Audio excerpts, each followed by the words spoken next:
Some say the land remembers who walks it with kindness and who comes only to take. The sound came first, long before Ethan Cole understood it, a deep, steady thump rising from beneath the earth every 27 seconds, like a heartbeat buried under decades of silence. But it wasn't Ethan who noticed it. It was Rex, his 6-year-old German shepherd, who froze mid-step along the dirt road, ears high, eyes locked on a stretch of farmland that looked too still for a windy afternoon. The grass barely moved, yet something beneath it felt alive, waiting, and Ethan, a 40-year-old veteran who had learned to trust that dog more than his own instincts, slowed his pace, the gravel crunching under his worn boots as his old pickup sat idling behind him, the engine ticking softly like it, too, was listening. He hadn't come here looking for anything, not work, not a home, not even peace, just another road through another forgotten town where nobody asked questions and nobody expected answers. But the moment Rex stepped forward, nose low, tracing an invisible line across the edge of the field, Ethan felt that old pull in his chest, the same one he used to feel overseas when something unseen shifted the air just enough to matter. Then came the voice, thin but stubborn, carried across the wind, and Ethan turned to see an old farmer struggling near a broken windmill, its rusted blades creaking under the strain of a loose support beam, the structure leaning just enough to promise trouble if left alone. And without thinking, Ethan moved, dropping his pack, grabbing a length of rope from the truck, his movements quiet and practiced, while Rex stayed behind, unmoving, still staring at that same patch of land, as if whatever called from beneath hadn't finished speaking. The farmer introduced himself as Walter Hayes, 78, voice weathered like the soil he'd spent a lifetime working.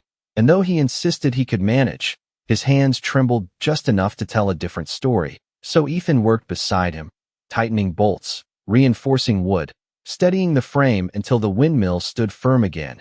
And when it was done, Walter offered money Ethan didn't take, only a nod, a quiet exchange between two men who understood that some things weren't about payment. But as the sun dipped lower, painting the field in long golden shadows, Rex finally moved, trotting back toward Ethan, then past him, stopping at that same circle of ground where nothing grew, not a blade of grass, not a weed, just bare earth that seemed untouched by time. And with a low rumble deep in his chest, the dog began to dig, slow at first, then faster, until his paws struck something solid, something hollow, and the sound echoed differently, metallic, unnatural, as if the land itself had been hiding a secret too long to stay buried. Ethan knelt beside him, brushing away the dirt with his hands, revealing the edge of a rusted plate stamped with markings he hadn't seen since his service days, symbols that didn't belong on a quiet farm in the middle of nowhere. And behind him, Walter said nothing for a long moment, only watched, his eyes reflecting something deeper than surprise, something closer to recognition, as if the land had finally decided it was time to speak again. And as the wind died completely, leaving the field, in an almost sacred stillness, Ethan realized he hadn't come here by accident. Not him, not the dog, not today, because some places don't reveal themselves to just anyone, only to those who arrive without asking for anything in return. Walter Hayes did not react the way most men would when they saw something buried in their land. He did not rush forward, did not ask questions, did not even seem surprised. Instead, he lowered himself slowly onto the wooden fence beside the windmill, his old joints moving with the careful patience of someone who had learned not to fight time. And he watched Ethan brush away the dirt as if he had been waiting for that exact moment for years, maybe longer, and the silence between them stretched. Not uncomfortable, but heavy, like the air before a storm that never quite arrives. While Rex stepped back from the shallow hole, his ears still alert, but his body calmer now, as if uncovering the metal plate had answered at least part of whatever had been calling to him from below. The late afternoon sun dipped lower, casting long shadows across the field, and for a brief moment, the entire farm seemed to hold its breath. Even the distant trees stood still, their leaves barely whispering, and Ethan ran his fingers along the edge of the plate, feeling the cold rust under his skin, tracing the faint outline of letters worn down by decades underground. And something about it pulled at his memory, not clearly, not enough to name, but enough to stir that quiet instinct he had learned to trust, the same instinct that had kept him alive when things did not make sense. You ever seen something like that before? Walter finally asked, his voice low, steady, but carrying a weight that suggested he already knew the answer mattered. And Ethan did not look up right away. He just shook his head slightly, then paused, because that was not entirely true. He had seen metal like this before, markings like this, not here, not on farmland, but somewhere far away where the ground had not been meant to keep secrets for so long. And he exhaled slowly, brushing more dirt aside until the full shape revealed itself. Not just a plate, but part of something larger, something deliberately placed beneath the soil. Rex let out a soft huff, not a warning, not fear, but a kind of recognition, and he turned his head slightly, listening again. And there it was, faint but steady, that same deep thump beneath the earth, spaced with impossible precision. And Ethan felt it this time too, not through his ears, but through the ground itself, a subtle vibration that traveled up through his knees where he knelt, into his chest, into that quiet place where old memories lived. And he counted without meaning to 1, 2, 3, until the next pulse came exactly where it should not have. Too regular to be natural, too calm to be random.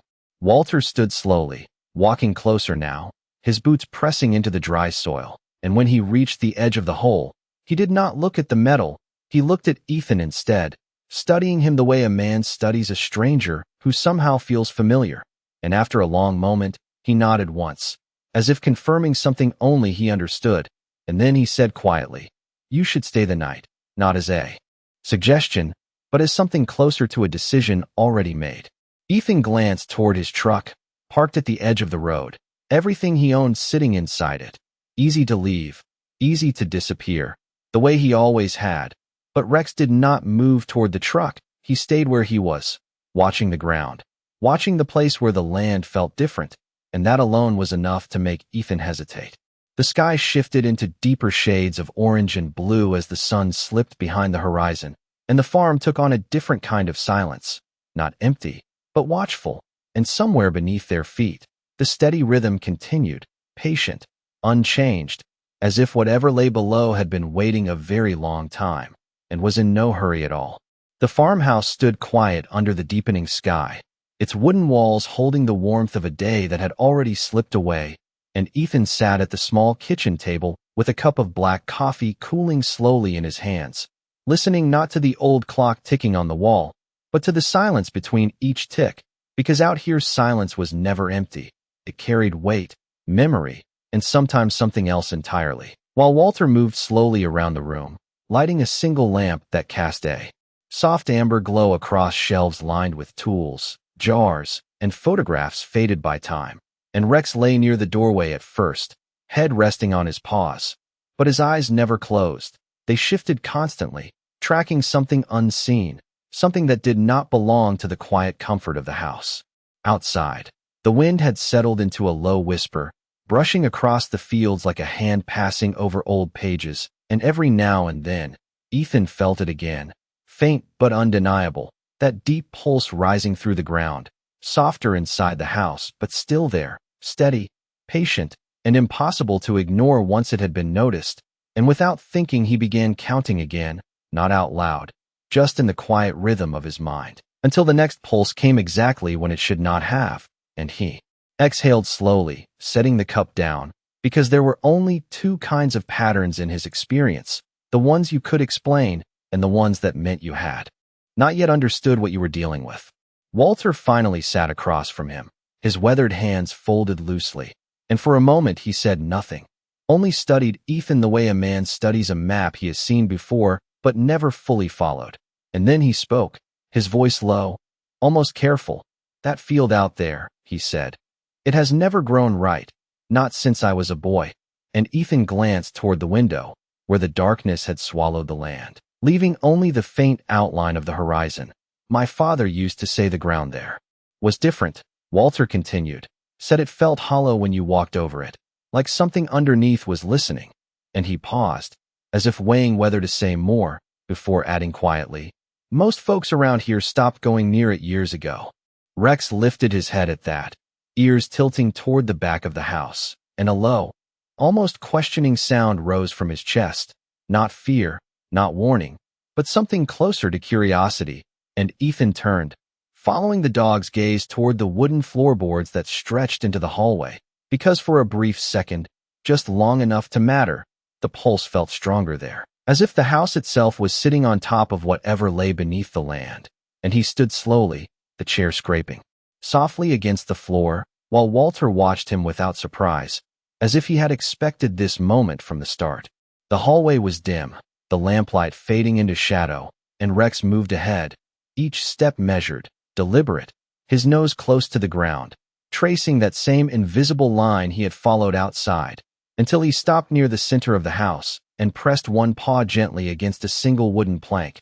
And when Ethan stepped closer, he felt it again, clearer now, the faint vibration rising through the wood, steady as a heartbeat. And he placed his hand flat against the floor, waiting, counting, and when the next pulse came, he knew with a certainty he could not explain that whatever lay beneath this land was not random, not natural, and not finished revealing itself yet. The vibration did not fade this time. It lingered beneath Ethan's palm as if the house itself had begun to breathe, slow and steady, and Rex did not move away from the plank. He stayed there with one paw resting lightly against the wood, his ears angled back just enough to show he was listening to something deeper than sound. And Ethan remained still, counting again without realizing it, letting the rhythm settle into him.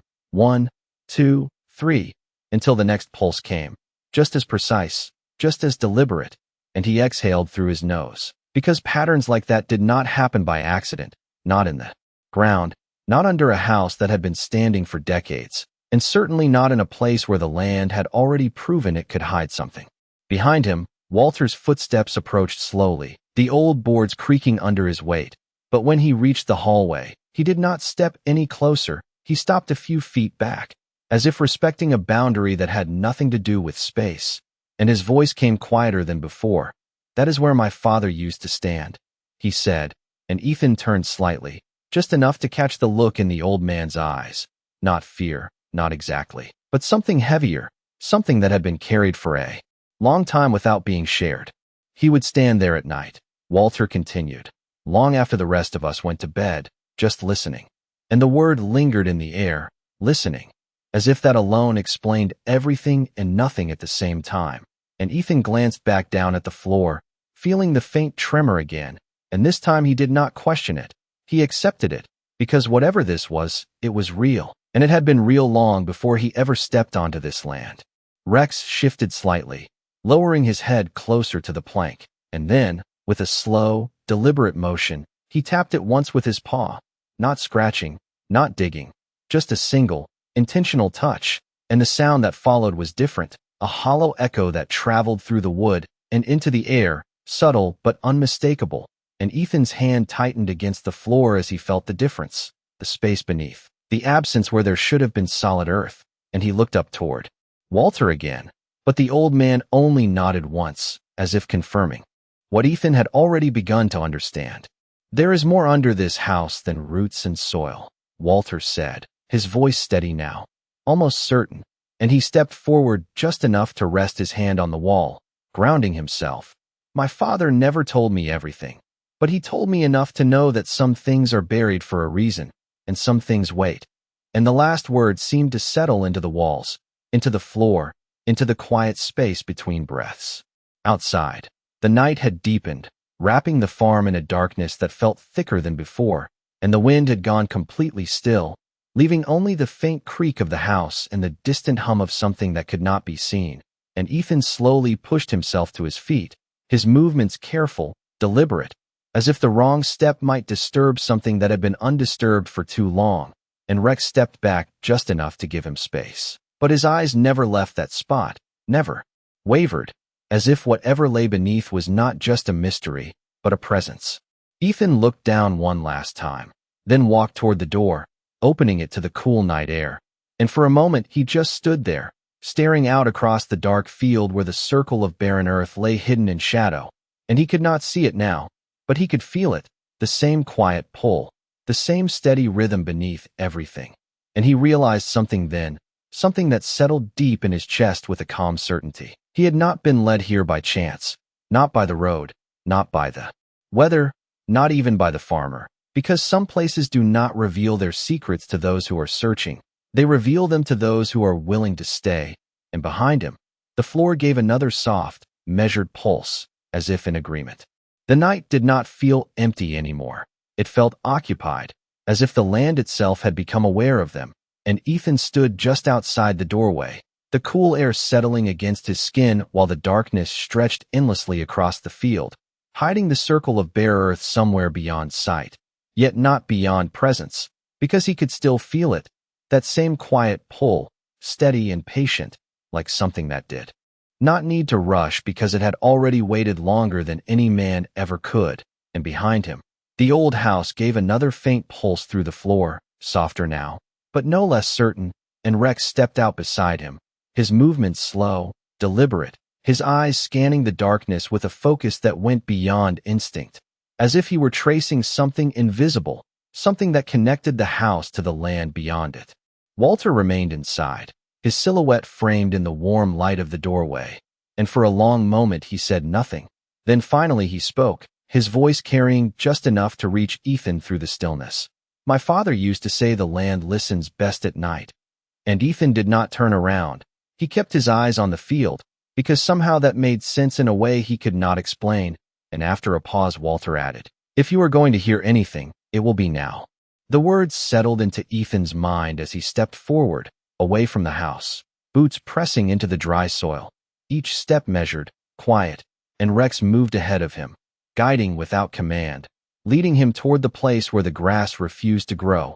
And the farther they walked, the more the silence changed, not louder, not clearer, but heavier, as if the air itself had thickened, holding on to something just beneath the surface. And then, without warning, Rex stopped, his body going still, ears forward, head slightly tilted, and Ethan felt it too, not through sound, but through the ground beneath his feet, the vibration stronger now, more present, rising up through his boots in a slow, steady rhythm that matched the pattern he had already memorized.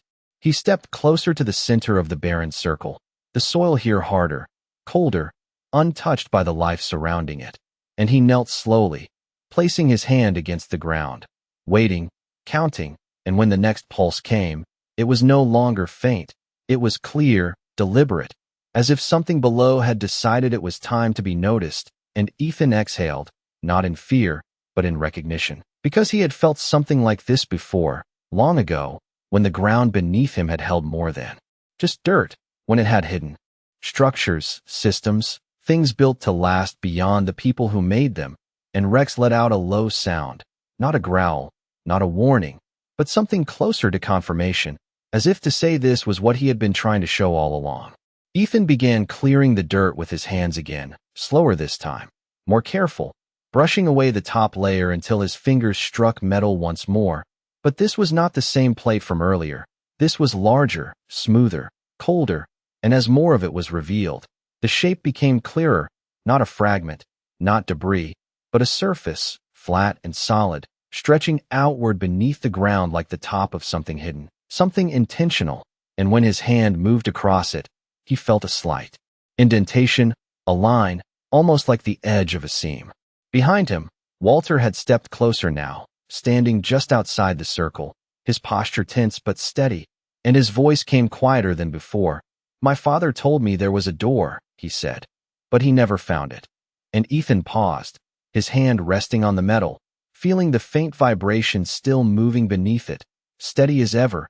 And for a moment he did not move, he simply listened, because something about this did not feel like a discovery. It felt like an invitation. And as the next pulse rose through the ground, stronger than before, Rex stepped back one pace, his eyes fixed on the metal surface, and Ethan understood that whatever this was, it was no longer just waiting, it was ready. The metal beneath Ethan's hand was colder now, not because the night had deepened, but because something beneath it had shifted, the steady pulse growing stronger, more defined, like a signal that no longer needed to hide. And he ran his fingers along the faint seam again, slower this time, tracing its edge until he found a slight gap, barely visible, but real, and his breath settled into a quiet rhythm as he leaned closer, listening not just with his ears, but with that instinct that had carried him through places where logic often arrived too late. and beside him Rex stood perfectly still, no longer searching, no longer questioning, just watching, as if the next moment had already been decided. The air above the field felt different now, heavier, almost charged, and the silence pressed in around them, not empty, but full, like the space inside a church before someone speaks. And Ethan placed both hands against the metal surface, testing it, feeling for movement, for resistance. And when he pressed down gently, nothing happened, but when he shifted his weight slightly to the side, following the line of the seam, the response was immediate, subtle at first, then unmistakable, a low, hollow sound from beneath, like something unlocking after years of stillness. Rex took a single step back, his ears angling forward, his body alert but not tense, and Ethan paused, glancing briefly toward Walter, who stood just outside the circle, his face pale in the dim light, but his eyes steady, watching not with fear, but with something closer to acceptance, as if this moment had always been part of the land's story, waiting for the right hands to continue it. My father said it would not open for just anyone, Walter said quietly, his voice carrying across the stillness. He said the land chooses who listens. And Ethan did not respond, not because he disagreed, but because something about that felt true in a way that did not need words, and he turned his focus back to the metal, adjusting his grip, pressing again, this time with intention, and the ground answered.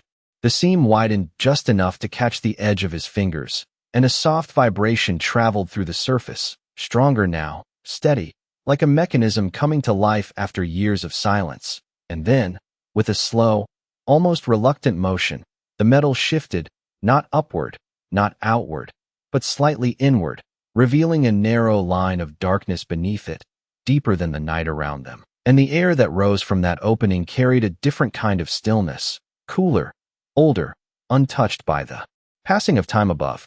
Ethan leaned back slightly, not in hesitation, but in respect, because whatever this was, it was not just hidden, it was preserved, and Rex lowered his head, peering into the thin opening, his breathing steady, his eyes focused, and for the first time since they had arrived, he did not react with sound, not a bark, not a growl, only silence, as if even he understood that this was not something to disturb carelessly.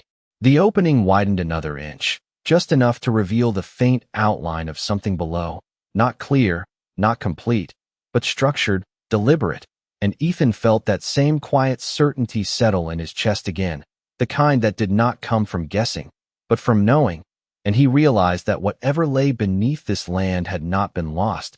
It had been waiting, and now, for reasons he did not yet understand, it had begun to answer. The opening did not widen any further, as if whatever mechanism had allowed it to move had already given exactly what it intended, no more and no less. And Ethan remained kneeling at the edge of that narrow line of darkness, his hands resting lightly on the cold metal, feeling the faint vibration still pulsing beneath it, steady as ever. But now it felt closer, no longer distant or buried, but present, almost aware, and the air rising from below carried a subtle shift in temperature, cooler, cleaner, untouched by the surface world, like a breath held for years finally released into the night.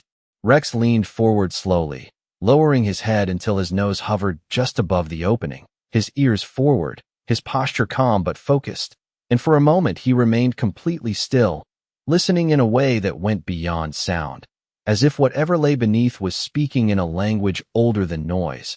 And then he stepped back again, not in fear, but in acknowledgement, as if the message had been received, whatever it was. Ethan glanced toward Walter, who had not moved from his place at the edge of the circle, his figure quiet against the dark field. But there was something different in the way he stood now, something lighter, as if a weight he had carried for years had finally begun to loosen. And when he spoke, his voice held a quiet certainty. My father used to say the land keeps what matters until the right moment comes. And Ethan turned back to the opening, letting those words settle, because nothing about this felt accidental anymore. Not the timing, not the place, not even his own arrival here.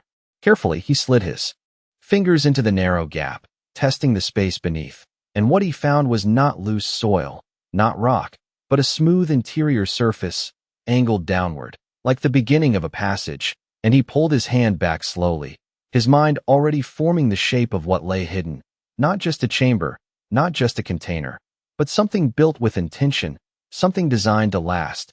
And he felt that familiar pull again, not fear, not urgency, but purpose, the quiet kind that did not demand action, only presence.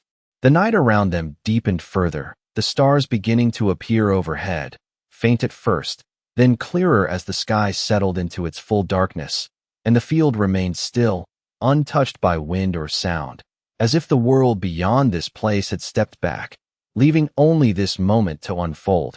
And Ethan shifted his weight, sitting back slightly, giving himself space to think. Because whatever lay beneath this land was not something to rush into, not something to disturb without understanding. And yet, at the same time, it felt as though it had already begun to reveal itself, piece by piece, not through force, but through trust. Rex moved closer again, this time sitting beside Ethan, his body relaxed, his gaze fixed on the opening, and the two of them remained there in silence, man and dog, both listening in their own way, while beneath them the steady pulse continued, unchanged, unwavering, like a signal that did not fade, did not weaken, only waited. And Ethan realized something then, something that settled deeper than any thought. This was not just something hidden beneath the land. This was something that had been preserved, protected, and now, slowly, carefully, it was allowing itself to be found. And for the first time since the metal had shifted, he understood that whatever came next would not be decided by chance. It would be decided by whether he chose to step forward or remain where he was, because some doors do not open all at once. They open only as far as you are willing to go. The night stretched deeper around them, but the darkness no longer felt like an absence of light. It felt like a presence, quiet and watchful, as if the land itself had turned its attention toward them. And Ethan remained still for a long moment, his eyes fixed on the narrow opening in the metal, his mind turning over the same realization again and again, that this was not something to force, not something to rush, but something to meet with the same patience it had shown for decades beneath the soil. And beside him Rex shifted slightly, his posture calm but alert, his gaze steady, as if he understood that whatever came next would not be decided by instinct alone, but by choice. Ethan leaned forward again, slower this time, lowering himself closer to the opening, and the air that rose from below carried a faint scent, not earth, not decay, but something cleaner, almost untouched, like a space sealed away from time itself. And he reached down carefully, extending his arm through the narrow gap, feeling along the interior surface once more, confirming what he had sensed before, that the space beneath was not random, not natural, but constructed, smooth and angled, leading downward with purpose. And as his fingers moved along the inner edge, they brushed against something unexpected, not rough, not broken, but precise, a small ridge, almost like the edge of a handle or a mechanism placed just out of sight. He paused, his breath steady, his focus narrowing, and he adjusted his position slightly, reaching deeper, his fingertips finding the shape again, clearer now, a recessed grip built into the underside of the metal, and the moment he wrapped his fingers around it, the vibration beneath the surface changed, not louder, not faster, but different, as if it had recognized the contact. And Ethan felt that shift travel through his arm, through his chest, settling somewhere deeper than thought. Rex stood up immediately, taking a step back, his ears lifting, his body alert but not tense. And Ethan knew that whatever this was, it was responding, not reacting. And behind him Walter's voice came again, softer than before, almost reverent. "My father said there was a second layer," he murmured, "but he never knew how to reach it." And Ethan tightened his grip on the hidden handle, not pulling yet, just holding it, feeling the subtle movement beneath his fingers, the faint readiness in the mechanism, as if it had been waiting not just for anyone to find it, but for someone willing to understand it first. The wind remained absent, the trees unmoving, the entire field wrapped in a stillness that felt intentional, and Ethan slowly began to pull, not with force, but with care, testing the resistance. And for a moment nothing happened. Then the response came, smooth and controlled, the metal shifting further than before, the seam widening just enough to allow a deeper opening, and a soft, low sound emerged from beneath, not mechanical, not natural, but something in between, like a system designed to operate in silence. And as the opening expanded, the darkness below changed, no longer flat and impenetrable, but layered, revealing the faint outline of steps descending into the earth, each one carved with precision, each one untouched by dust or decay. Ethan released the handle slowly, his hand resting against the edge of the opening as he leaned back just enough to take in what had revealed itself, and Rex stepped closer again, his head tilting slightly as he looked down into the passage, his eyes reflecting the faintest hint of something below, not light exactly, but a presence, subtle and steady, and Ethan felt that same quiet certainty return, stronger now, undeniable. This was not a place that had been forgotten, it was a place that had been protected, and now, for reasons he was only beginning to understand, it had chosen to open. The opening now felt less like a discovery and more like a threshold, something that separated two worlds that had never meant to meet so easily, and Ethan remained at the edge for a long moment, his eyes tracing the narrow set of steps descending into the earth, each one cut with precision, untouched by time, as if they had been waiting not just to be found, but to be used, and the air rising from below carried that same quiet stillness, cool and steady, without the scent of decay or neglect, only the feeling of something preserved exactly as it had been left. Rex stepped forward first, but only to the edge, his front paws resting just before the first step, his head lowered slightly as he peered into the passage, his ears forward, listening, not for danger, but for something deeper, something that did not speak in sound. And after a moment he looked back at Ethan, not urging, not warning, simply waiting, as if the next move belonged to him alone. Behind them, Walter took a slow step closer, his breathing steady but heavier now, and his voice came softer than it had before, almost like he was speaking into a memory rather than the present. He used to say it went down farther than it should, he murmured, farther than the land had any reason to allow. And Ethan glanced back briefly, catching the weight of those words, before turning again toward the opening, because something about this place no longer felt unnatural, it felt intentional, designed, as if whatever lay beneath had been built with purpose that had not faded with time. Carefully, Ethan shifted his weight forward, placing one hand against the edge of the opening for balance, and then, with a slow and deliberate motion, he lowered one boot onto the first step, and the moment his weight settled there, the vibration changed again, not stronger, not weaker, but clearer, as if the system beneath the land had recognized the contact, acknowledged it, and the faint pulse that had once felt distant now seemed to align with his own movement, each step echoing the rhythm. Beneath him, he paused there, not out of hesitation, but awareness, letting the moment settle, feeling the connection between the ground above and the structure below, and Rex remained at the edge, watching, his body still, his gaze unwavering, as if this descent was something Ethan needed to do alone, at least for now. Decay, and he realized that whatever this place was, it had not been abandoned, it had been maintained, protected in a way that went beyond simple concealment. Another step, then another, each one taken with the same quiet control, and the world above seemed to recede, the night air replaced by that steady, cool stillness rising from below, and the sound of the land, that slow, measured pulse, became more defined, more present, no longer something felt through the ground, but something that existed within the space itself, like a heartbeat that belonged not to a living thing, but to something built to endure. Above him, Walter stood at the edge, silent now, his figure barely visible against the night, and Rex remained beside him, watching without movement. And Ethan understood then that crossing this threshold was not just a step into something hidden, it was a step into something that had been waiting, not for anyone, but for the one who would listen long enough to understand what it was asking in return. The air grew quieter the deeper Ethan descended, not silent, but controlled, as if every sound had been softened by design, and the steady pulse that once rose through the ground now surrounded him, no longer distant or hidden, but present within the very walls, a rhythm that felt less like a signal and more like a function, something operating with purpose beneath the surface of the world above, and he moved carefully, one step at a time, his boots making almost no sound against the smooth structure beneath him, while his hand continued to trace the wall, following the subtle patterns etched into it, lines that seemed random at first but gradually revealed a kind of order, a repetition that suggested intention rather than decoration.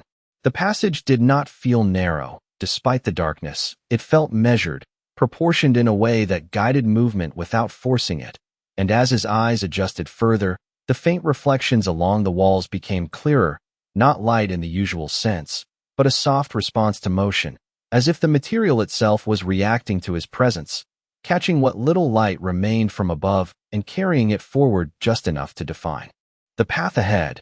And Ethan slowed, not out of fear, but out of awareness, because every part of this place felt deliberate, every detail designed to serve a purpose he had not yet fully understood. Above him, the night remained still, distant now, almost separate, and he could no longer hear the wind or the faint creak of the farmhouse, only the steady rhythm that filled the space around him.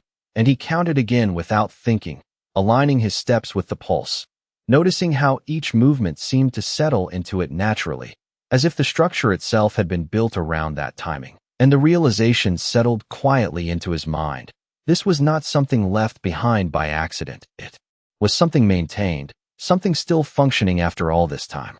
He paused after several steps, turning slightly to look back, and the opening above appeared smaller now, a narrow frame of night sky, with Walter and Rex barely visible at the edge, both still, both watching. And for a moment Ethan held that image, grounding himself in it, before turning forward again, because whatever this place was, it was not meant to be observed from a distance. It was meant to be entered, understood from within. The passage began to widen gradually, not abruptly, but with a subtle shift in space, and the walls opened just enough to reveal more detail, the etched lines becoming clearer, forming patterns that suggested more than structure, something closer to language, not one he could read, but one he could feel, repeating symbols that carried a sense of continuity, of design that extended beyond this single corridor. And he ran his fingers over one of them, feeling the precision of its edges, the absence of wear. And he realized again that time had not touched this place the way it touched everything else above ground.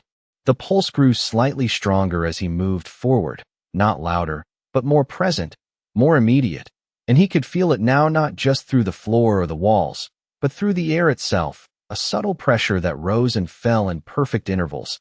And he slowed his pace again, letting himself adjust to it, letting his breathing fall into the same rhythm, because something about that alignment felt necessary, as if this place required not just presence, but understanding. Ahead, the passage curved slightly, and beyond that curve the darkness shifted, not opening into light, but into space, a larger area just out of sight. And Ethan stopped at the edge of that bend, his hand resting against the wall, his body still, listening, feeling, because whatever waited beyond that curve was no longer hidden. It was near, close enough to sense, and for the first time since he had stepped below the surface, he felt something new within that steady rhythm, not just function, not just structure, but something else, something that felt almost like recognition, as if the place itself had begun to understand who had come to find it. The curve in the passage revealed itself slowly, not with a sudden opening, but with a gradual widening of space. And as Ethan stepped forward, the walls pulled back just enough to expose what lay beyond, a chamber, not large in the way of open land or sky, but vast in presence, precise in design, and entirely untouched by time. And he stopped at the threshold, not because he was unsure, but because something in him understood that this moment mattered. That crossing into this space was not just movement, it was a kind of agreement, a step into something that had been waiting long before he ever knew it existed. The chamber was circular, its walls smooth and curved with the same etched patterns that lined the passage, but here they were clearer, more defined, forming a continuous design that wrapped around the entire space. And at the center stood a structure, low and solid, shaped like a platform or a table, made from the same material as the walls, seamless, unbroken, and resting atop. It was something that immediately drew his attention, not because it shined or moved, but because it felt different, even from a distance, like a presence that did not need light to be seen. Ethan stepped fully into the chamber, his boots making the faintest contact with the floor, and the pulse that had guided him down now shifted again, no longer surrounding him from all sides, but focusing, centering itself within the room, aligned with that structure at its core, and he felt it clearly now, not just as a vibration, but as something that resonated through him, steady, intentional, almost aware, and his breathing slowed without effort, matching that rhythm, as if his body understood what his mind had not yet formed into words. He moved closer, each step measured, his eyes fixed on the object resting on the platform, and as the distance closed, its shape became clearer, not a machine, not a relic, but something in between, smooth and carefully formed, its surface marked with the same patterns as the walls, but arranged differently, more concentrated, more purposeful, and when he reached the edge of the platform, he did not touch it immediately. He simply stood there, looking, listening, letting the moment settle into him. Behind him, the passage remained quiet, the opening above now far removed, and though he could not see Walter or Rex from where he stood, he felt their presence still, a connection to the world above, grounding him even as he stood in a place that felt entirely separate from it. And he placed his hand slowly against the edge of the platform, the surface cool but not cold, steady beneath his palm, and the instant contact was made. The pulse changed once more. It did not grow stronger or faster. It became clearer, more defined, and for a brief moment, just long enough to matter, Ethan felt something shift within that rhythm, something that felt almost like recognition, as if the structure beneath the land had not only been waiting, but had been waiting for someone specific, someone who would arrive not with intention to take, but with the quiet willingness to understand. The patterns along the walls responded subtly, not lighting up, not moving, but becoming more visible, more present, as if the entire chamber had acknowledged his presence. And Ethan exhaled slowly, his hand still resting on the platform, because in that moment, he understood something that could not be explained in simple terms. This place was not a secret meant to be uncovered.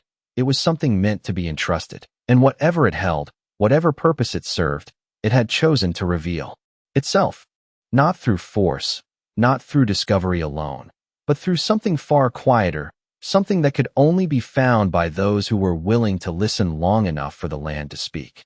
The moment Ethan's hand rested fully against the surface, something deeper than vibration moved through the chamber, not louder, not brighter, but more aware, as if the space itself had shifted from waiting to responding, and the steady rhythm that had guided him this far began to change in a way that was subtle yet undeniable, the intervals stretching slightly, then settling again, no longer fixed, but adaptive, like something adjusting to his presence rather than simply existing beneath it. He did not pull his hand away. He did not step back. Instead, he leaned in just enough to feel it more clearly, letting the sensation move through him without resistance. Because whatever this place was, it was not reacting to force. It was responding to stillness, to attention, to the quiet kind of patience that did not demand answers, but allowed them to emerge on their own. The patterns along the platform beneath his hand seemed to shift in clarity, not physically moving, but becoming easier to follow, as if his mind had begun to recognize their structure, and he traced them slowly with his fingertips, following the lines as they curved and intersected, noticing how they all led inward, toward the center of the object, converging at a single point that had not been obvious before. And when his fingers reached that point, the response was immediate, the pulse. Beneath the chamber aligned sharply, a single, clear beat that resonated through the walls, the floor, and through him. Behind him, far above, a faint sound echoed down the passage, the soft, familiar movement of Rex shifting his weight at the entrance, followed by a quiet breath that carried no urgency, only presence, and Ethan understood without turning that the dog was still there, still watching, still listening, holding that connection to the surface world steady while he stood in a place that felt entirely separate from it. The chamber did not change dramatically, no sudden light, no movement of walls, but something had shifted. In the air itself, a subtle clarity, as if the space had become more defined, more intentional, and Ethan felt it in the way his thoughts settled, in the way his breathing matched the rhythm beneath him without effort. And for a moment he closed his eyes, not in hesitation, but in understanding, because what this place required was not action, it was presence. When he opened them again, his gaze returned to the center of the platform, and for the first time he noticed a fine seam there, nearly invisible, shaped not like a crack or a break, but like a boundary, precise and deliberate. And as he kept his hand resting at that central point, the seam responded, not opening fully, but shifting just enough to reveal a narrow space beneath. And within that space rested something small, carefully placed, untouched by time, an object no larger than his palm. Its surface smooth and marked with the same patterns that surrounded him, yet simpler, more focused, as if it carried the essence of the entire structure in a single form. Ethan did not reach for it immediately. He let the moment settle, feeling the quiet weight of what had been revealed, because this did not feel like a reward. It did not feel like something to be taken. It felt like something to be given, something entrusted. And as the steady pulse continued beneath the chamber, no longer distant, no longer hidden, but present and clear, he understood that whatever this place had been built for, whatever purpose it had served before the world above had forgotten it, it had not ended. It had simply been waiting for someone willing to listen long enough to carry it forward. For a long moment, Ethan did not move, his hand resting lightly at the center of the platform, his eyes fixed on the small object revealed beneath the seam, and the chamber around him seemed to hold its breath, the steady pulse now softer, no longer guiding him forward, but waiting, as if the next step no longer belonged to the structure, but to him alone. And he slowly reached down, his fingers careful, deliberate, not grasping, not claiming, but receiving. And when he lifted the object from its resting place, the change was immediate, not in sound or light, but in feeling, the rhythm beneath the chamber shifting one final time, settling into a calm, even stillness, like a task completed, a purpose fulfilled. The object itself was simple in form, smooth and solid, its surface etched with the same patterns he had traced along the walls. Yet here they felt more complete, more intentional, as if they were not just markings, but a message carried in a form that did not rely on words. And as he held it in his palm, he felt a quiet warmth begin to build, not heat, not energy in the usual sense, but something deeper, something that settled into his chest with a sense of clarity he had not known he was missing. And for the first time since he had stepped onto this land, the questions in his mind began to fade, replaced not with answers, but with understanding. He looked around the chamber once more, taking in the curved walls, the etched lines, the stillness that had replaced the pulse, and he realized that nothing here was meant to be taken apart or explained in pieces. It was meant to be carried forward, held by someone who would not try to change it, but would allow it to remain what it was. And he closed his fingers gently around the object, not tightly, not possessively, just enough to hold it, as one might hold something entrusted rather than owned. Above him, the passage waited, quiet and unchanged, and when he turned toward it, the path no longer felt like a descent into the unknown. It felt like a return, a movement back toward the surface with something that did not belong beneath the ground anymore. And he took the first step upward slowly, the smooth surface of the floor steady beneath his boots, and with each step, the air shifted again, gradually warming, gradually lightening, until the faint outline of the opening above came into view, a narrow frame of night sky, still and clear, and at its edge, Rex stood waiting, his silhouette strong against the starlight, his ears forward, his body calm. And when Ethan emerged from the passage, the dog stepped closer without hesitation, his gaze dropping immediately to the object in Ethan's hand, and for a brief moment, they simply looked at each other. Man and dog, understanding passing between them without the need for sound. Walter stood a few steps behind, his posture slower now, but steadier in a way that suggested something had shifted within him as well. And when his eyes met Ethan's, there was no question, no surprise, only a quiet recognition, as if he had always known this moment would come, even if he had never seen it himself. And the wind returned then, gently, brushing across the field, carrying the scent of the land now no longer silent, but at peace. Ethan looked out across the farm, the barren circle no longer feeling empty, but complete, and he understood that whatever had been hidden here had not been lost. It had simply been waiting for someone willing to listen long enough to carry its meaning beyond the ground that had protected it. And as the night settled around them, calm and steady, he realized that he had not come here to find a miracle, but somehow, quietly, without asking, one had found him.